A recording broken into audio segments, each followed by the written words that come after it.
Vous souvenez-vous, lors de l'épisode numéro 3, je vous invitais à poser vos questions dans le cadre de la chronique. Chronique, vos questions, nos réponses. Eh bien, aujourd'hui, on vous revient avec une suggestion d'un auditeur qui a piqué notre curiosité. Anthony Labelle, fidèle auditeur du balado, nous a écrit pour nous parler de recyclage des plastiques au Québec. Plus précisément, il s'intéresse au recyclage chimique, cette technologie qui permet de convertir certains plastiques en matières premières, surtout lorsqu'ils ne peuvent plus être recyclés mécaniquement. Il veut en savoir plus. Quels types de plastiques sont concernés? Quels projets existent déjà au Québec? Et surtout, quel impact ça pourrait avoir sur notre industrie? On a pris le temps de trouver la bonne personne pour y répondre et croyez-moi, ça valait l'attente. L'entrevue commence dans quelques secondes. Sortir du moule est une production d'Alliance Polymère Québec, un créneau d'excellence de la démarche Accord du ministère de l'Économie, de l'Innovation et de l'Énergie du Québec. Plongez avec nous dans le monde fascinant de l'industrie québécoise des plastiques et des matériaux composites. Restez connectés sur l'avenir de l'industrie. L'aventure commence maintenant avec votre animateur, Simon Chrétien. Pour répondre à la question d'Anthony, et peut-être aussi la vôtre, on reçoit aujourd'hui M. David Gendron, chimiste, directeur scientifique et chercheur senior chez Chemitech, un centre québécois reconnu pour ses travaux en chimie verte et en recyclage avancé. Avec lui, on va explorer les projets de recyclage chimique actuellement en cours au Québec, les plastiques visés, les limites actuelles du recyclage mécanique, mais surtout le potentiel réel de cette approche pour transformer notre gestion des plastiques post-consommation. Un sujet à la fois technique et stratégique qui pourrait bien redéfinir les modèles d'approvisionnement en matières premières pour les entreprises d'ici. Alors bonjour David, merci beaucoup de te joindre à nous à Sortir du moule, surtout pour ce volet, vos questions, nos réponses. Donc, une question de nos auditeurs sur le recyclage, en particulier le recyclage chimique des plastiques. Merci beaucoup pour l'invitation. Ça me fait plaisir de joindre le podcast. Donc, qu'est-ce qu'on entend par recyclage chimique du plastique? En fait, j'aimerais commencer par donner peut-être quelques statistiques sur le recyclage du plastique, ou du moins la consommation de plastique par personne, donc pour situer un peu le tout avec des chiffres.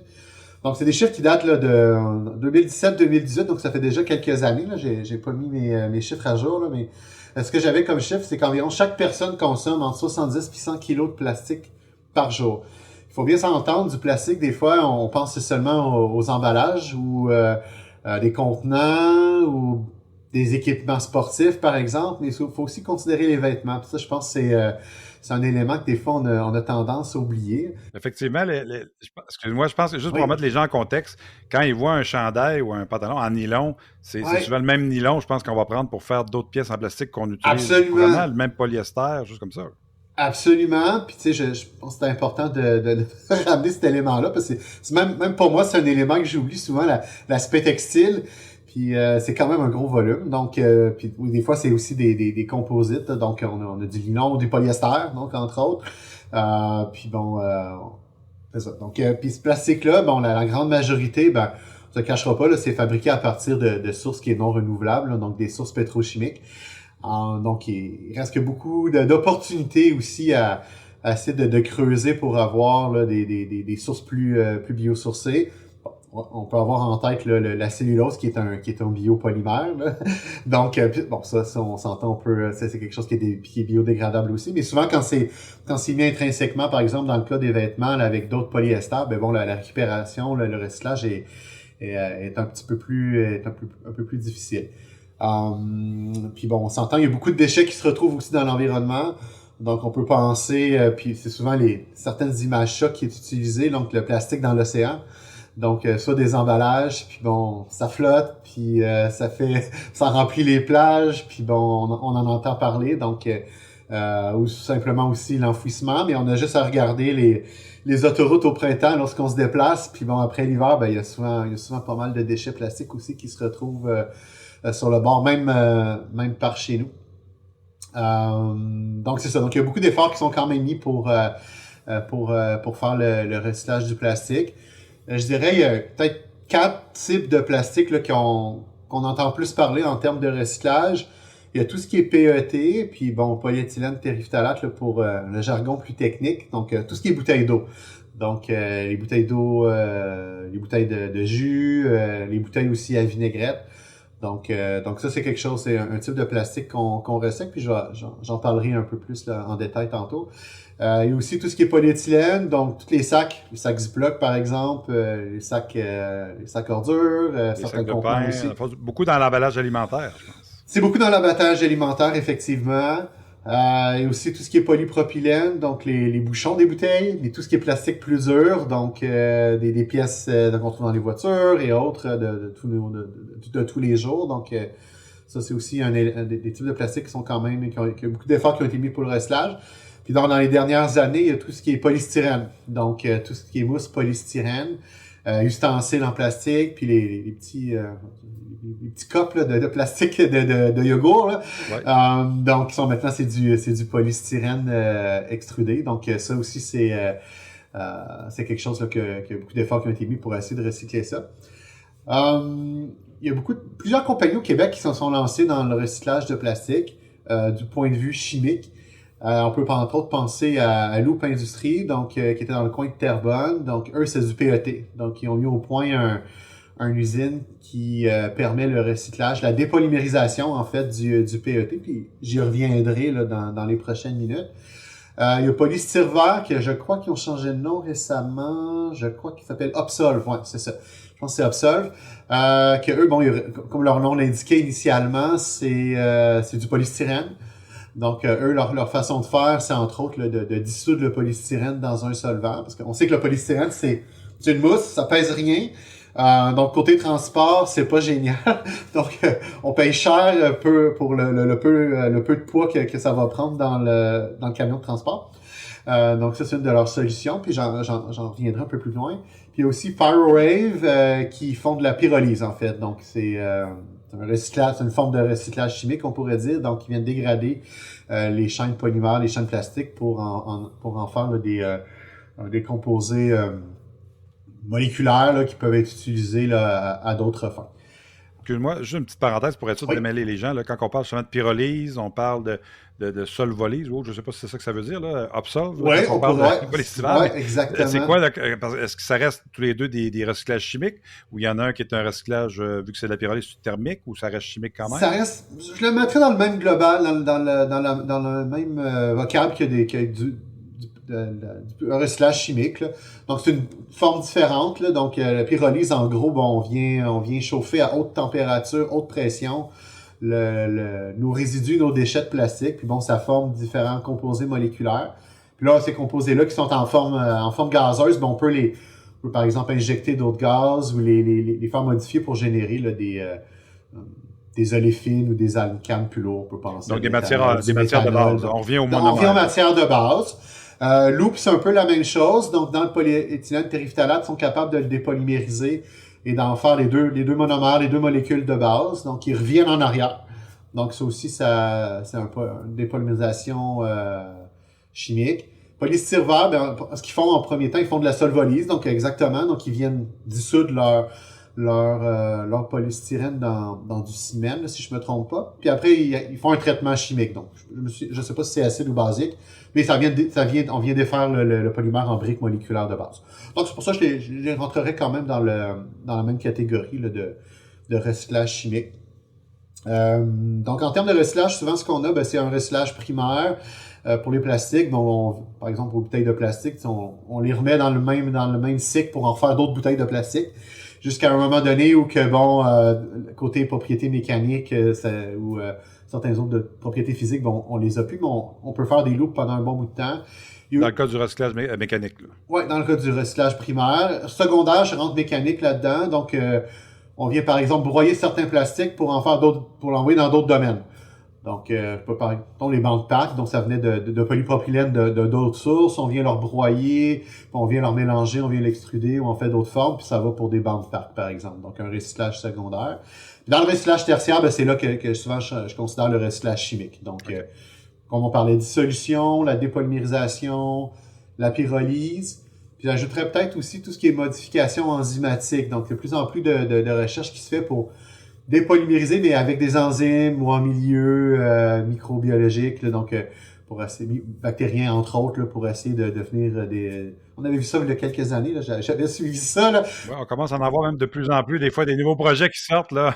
Ouais, c'est ça. Des champignons, des super bactéries ou toutes sortes d'autres micro-organismes. Exact, qui sont modifiés, là, qui permettent là, de devenir polymériser ça. Puis bon, à la fin, quand il n'y a rien de possible, puis ça c'est, je pense, le dernier recours qu'on va avoir pour le plastique, c'est soit l'enfouissement, parce qu'on sait que les plastiques, c'est des matériaux qui sont très stables. Puis dans des conditions qui sont pas, je dirais, idéales, ben ils se dégraderont pas. Fait que ça va prendre beaucoup, beaucoup d'années. Puis l'autre alternative qui est vraiment en dernier recours, ben, c'est l'incinération. Donc, c'est là qu'on entend parler là, de valorisation énergétique, dans le fond. c'est ça. Donc, ouais, on peut Si on veut donner un petit spin un positif. petit spin, c'est ça. Donc, au moins, on vient en sortir de l'énergie, ce qui est plus positif par rapport à l'enfouissement, là, mais on s'entend, c'est pas la solution. C'est pas la solution idéale à long terme là, pour tout ce qui est plastique.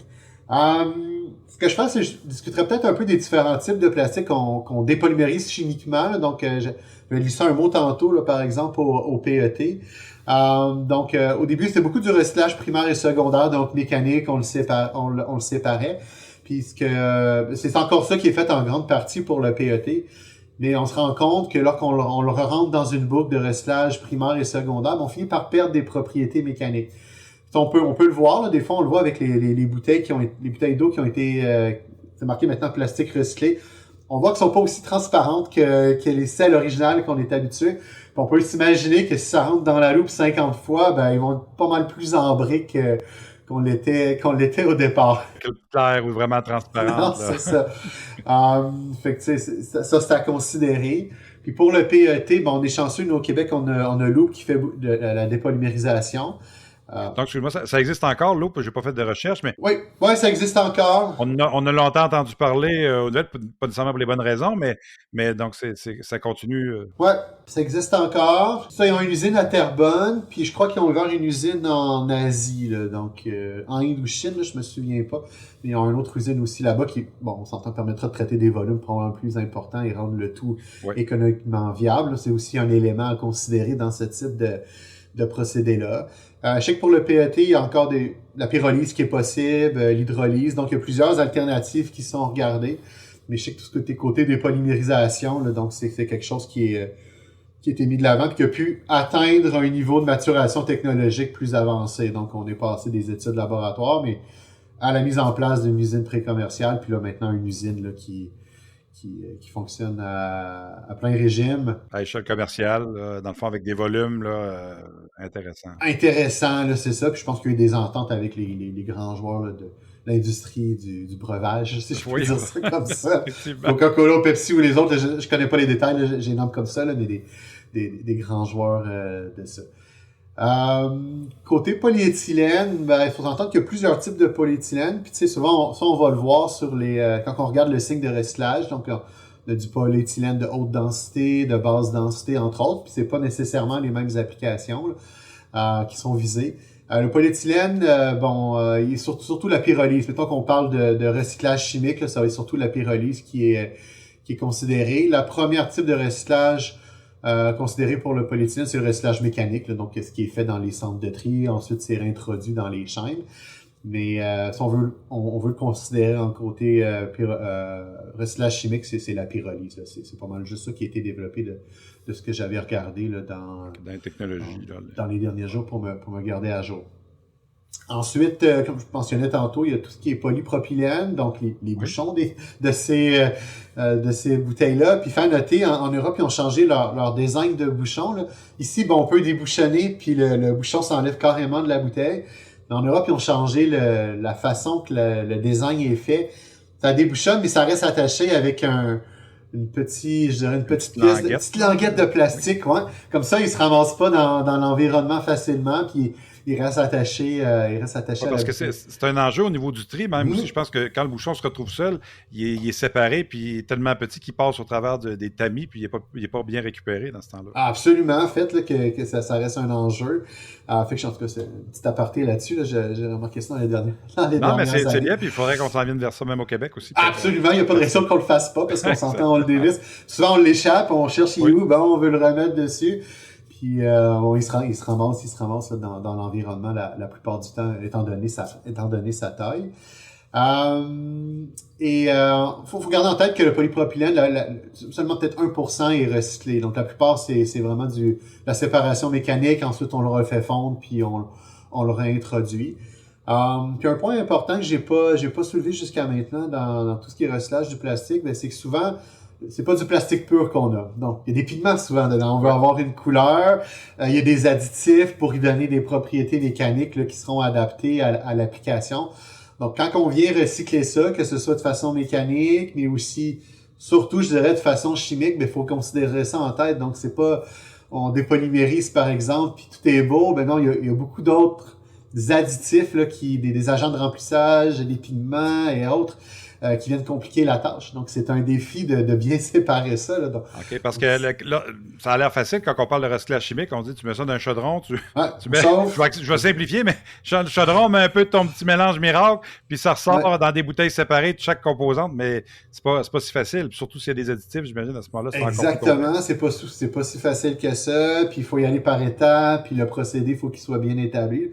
C'est pour ça que ça prend du temps à mettre au point ces procédés-là, puis les industries qui font le recyclage d'un type de plastique, ben ils font seulement ce type-là au départ. Là. Ils se lanceront pas dans du polyéthylène, du polyéthylène terephthalate ou du polystyrène en même temps parce que les requis sont vraiment différents là, en termes de procédés. Probablement, je présume aussi, tu parlais tout à l'heure de même qu'au niveau des bouteilles où ils se spécialisent, j'imagine, étant donné la multiplicité, je ne sais pas si c'est français, là, mais d'additifs, j'imagine qu'ils se spécialisent dans certains types de rebuts ou de rejets plastiques pour essayer d'avoir toujours un peu les mêmes additifs qui reviennent pour que leur technologie soit capable de capter ces produits-là. Absolument. Très bon point que j'avais pas mentionné. Tout ce qui est entrant, donc la matière qui entre. Puis, fait que je pense qu'il y a un contrôle qui est fait assez quand même pour pas rentrer n'importe quel type de plastique, s'assurer que ça soit vraiment PET dans le cas des bouteilles d'eau. Puis aussi que ça provienne d'une certaine source. Donc je pense qu'il y a un effort qui doit être fait pour limiter la diversité des additifs et des agents là, des plastifiants là, qui viennent ajouter des propriétés mécaniques pour simplifier le processus après. Là, tout à fait. Donc la gestion des intrants est importante. Là. Donc on voudra pas qu'il y ait de canettes d'aluminium au travers, ça c'est sûr. Non, exactement, ou d'un contenant qui est usagé, un contenant d'huile avec des bouteilles d'eau. Probablement que la recette de dépolymérisation ne sera pas la même. Non, ça c'est sûr. Fait que ça c'est sûr. Puis c'est ça. Pour ce qui est du polystyrène, ben c'est surtout là, je dirais géré par Polystyre Vert ici, là, qui ont développé un beau procédé à base de ciment, qui est un solvant, même biosourcé, jusqu'à un certain point. Puis en gros, ce qu'ils font, eux, c'est qu'ils viennent dissoudre les panneaux de polystyrène dans ce solvant-là. Puis qu'ensuite, ils remplissent leur baril de tout ça. Donc, ça vient un mélange visqueux très concentré. Puis là, ça, c'est beaucoup plus adapté pour le transport. Là. Donc, comme je te mentionnais avant, là, je sais pas, envoyer 10 kilos de polystyrène, mais ça prend une grosse espace en mousse. Exactement, c'est l'enjeu. Tu monopolises une vanne de 53 pieds pour quelques kilos de plastique parce que la vanne serait capable d'en prendre plus, mais ça rentre plus dans le volume. Alors que exact. Comme ça, il y a une question poids transport, puis là, c'est pas quelque chose qui est gérable. Donc, ils sont arrivés avec ce procédé-là. Puis ce que je sais, c'est ça. Donc, c'est dissous dans le ciment. Ensuite, ils ont un procédé chimique là, qui permet de séparer là, au monomère initial qui est le styrène, puis de le purifier, puis ensuite le réintroduire dans la chaîne. Donc, ça évite d'aller rechercher de la matière pétrochimique, puis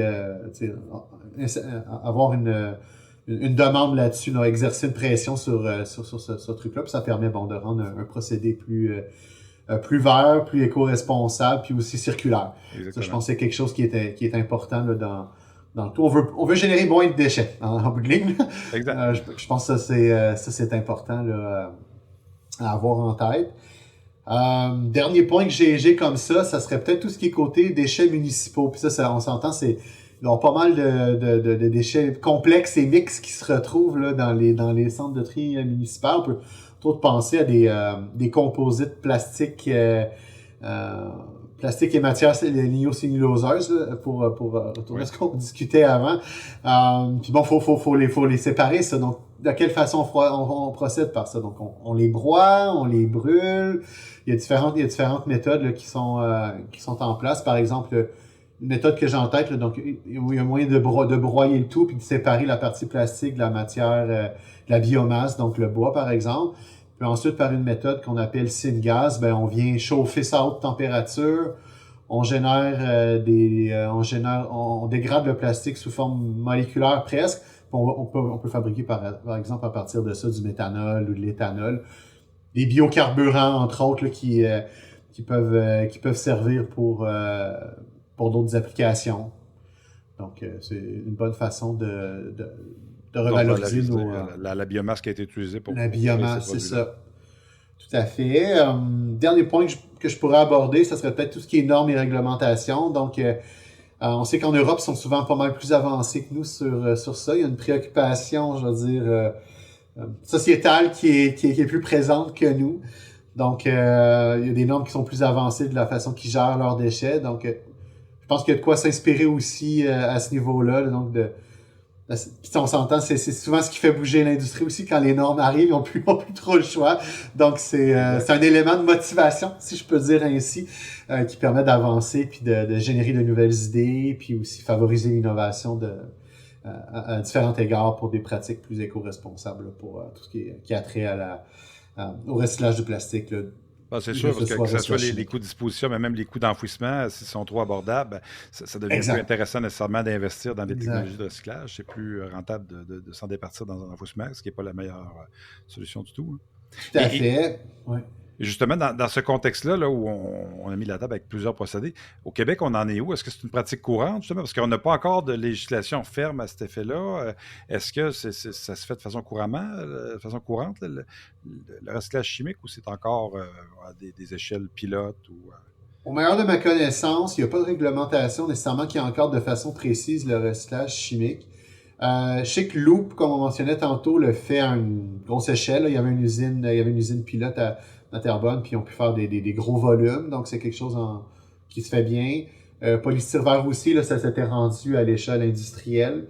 Parwave, je suis pas au fait des derniers développements, mais c'est aussi quelque chose je pense que c'est des procédés qui étaient faits quand même à des échelles assez conséquentes. Donc, ça progresse. Donc, c'est un bon début, je pense. On est à des niveaux de maturité technologique qui sont plus élevés, puis proche de la mise en marché ou qui permettra de rouler là, une entreprise ou une usine. Donc, non, c'est encourageant. Bon, après, il y a tout ce qui est l'aspect économique à ça. Là, donc, je vais faire un peu l'avocat du diable là, pour finir, là, mais il y en a qui trouvent que ça sera peut-être pas rentable. Puis il y a comme deux visions qui s'affrontent. Là. Donc, il y a des visions que oui, il faut aller côté recyclage chimique. On s'entend que ça sera pas nécessairement la solution qui va résoudre tout le recyclage des plastiques, mais je pense qu'on vient apporter une flèche de plus à l'arc. Je veux dire, c'est un élément de plus qui permettra peut-être de rendre le recyclage du plastique plus complet puis qu'on n'en échappe pas. Puis le rendre peut-être un peu plus viable, parce que ça reste quand même une préoccupation. Là. On recycle beaucoup dans nos bacs à recyclage au Québec, mais c'est la quantité qui s'en va vraiment à un centre de recyclage. Après, des fois, on n'est pas certain que tout se rend là. Des fois, il est enfui aussi.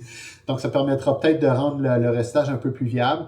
Puis bon, dans l'école de pensée, il y en a qui regardent l'aspect économique de ça, mais qui sont pas certains nécessairement que des fois que ça sera rentable. Mais je pense que si les volumes sont là, puis il y a une concertation, puis aussi il y a peut-être une question de normes ou de lois qui sont passées, ça peut... Je pense que faut être optimiste, puis ça peut permettre là, d'avoir un peu plus de circularité dans tout ça. Là. Donc, c'est un outil parmi tous les autres dans le portefeuille d'outils pour gérer nos matières résiduelles, notamment le plastique. Tout à fait. Et est-ce que les extrants de recyclage chimique, justement nos monomères, est-ce qu'ils sont équivalents aux monomères qu'on a utilisés au départ pour créer ces plastiques ou ces polymères-là? Est-ce qu'ils sont intéressants pour une industrie de repreneurs? Ces matières-là, est-ce qu'il y a un bon potentiel de marché justement pour aider à rentabiliser le processus si on peut les commercialiser par la suite? Oui, dans le cas de l'eau puis de polystyrvère, je pense qu'ils sont capables de se rendre vraiment aux monomères initiaux en forme moléculaire. Donc, les extrants, je pense, après purification, sont d'aussi bonne qualité. Dans le cas de Parwave, c'est de la pyrolyse, donc on vient dégrader. Donc, c'est sûr que ça sera pas les mêmes intrants, mais ça peut être des extrants qui seront à valeur ajoutée, mais qui permettront d'être introduits dans une autre filière là, commerciale autre que le plastique. Donc, par exemple, je vais donner l'exemple du méthanol ou de l'éthanol. C'est pas des biocarburants pour être ajouté dans notre essence maintenant. On a à peu près 10% d'éthanol peut-être dans notre essence de base. Donc, ça permet de le réintroduire au travers d'une autre filière. Une autre filière, c'est ça, de le valoriser. Puis, de le valoriser. Il y a la notion de upcycling aussi. Là. Je ne sais pas c'est quoi le terme français, mais est-ce que ça s'inscrit dans cette notion-là, justement, cette conversion vers un autre produit? Oui, dans un autre produit, tout à fait. Donc, c'est déjà fait dans le cas des plastiques quand c'est recyclé de façon mécanique. Des fois, on en fait d'autres on en fait d'autres composés. Là. J'ai entre autres l'entreprise Excel là, qui est située là, dans le coin de Bromont. Là. Donc eux, si je me trompe pas, là, ils reçoivent des quantités énormes de tout ce qui est polypropylène, puis ils en font d'autres composés. Là, ils viennent faire de la granule, puis ils viennent mélanger tout ça, puis ça permet d'être valorisé en d'autres types de produits. Là, donc, un grand nombre de produits, effectivement. Oui. On va faire une petite blog commerciale. Oui. C'est Andrews qui réussit à créer des granules de plastique à valeur ajoutée qui peuvent être facilement introduits dans les différents procédés. Absolument, puis c'est un gros joueur quand même au Québec. Oui, effectivement. C'est un incontournable. Ouais. Ben, écoute, David, merci beaucoup. Très instructif, vraiment intéressant. Puis j'espère que ça répond à la question de notre auditeur et même des autres auditeurs qui n'avaient peut-être pas posé la question. Mais moi, je suis certain que ça m'a aidé à en apprendre beaucoup. Ben, merci beaucoup. Ça fait plaisir. Merci beaucoup. À bientôt. C'était M. David Gendron, chimiste, directeur scientifique et chercheur senior chez Chemitech. D'ici à notre prochain épisode, continuez à innover, à questionner et à sortir du moule. N'oubliez pas de partager cet épisode, de cliquer j'aime et de vous abonner à notre balado. Merci d'avoir été avec nous aujourd'hui. Je suis Simon Chrétien et c'est un plaisir de partager ce moment avec vous. À la prochaine sur Sortir du moule. Pour joindre la communauté de l'industrie des plastiques et des composites du Québec, visitez dès maintenant le portail polymèrequebec.com.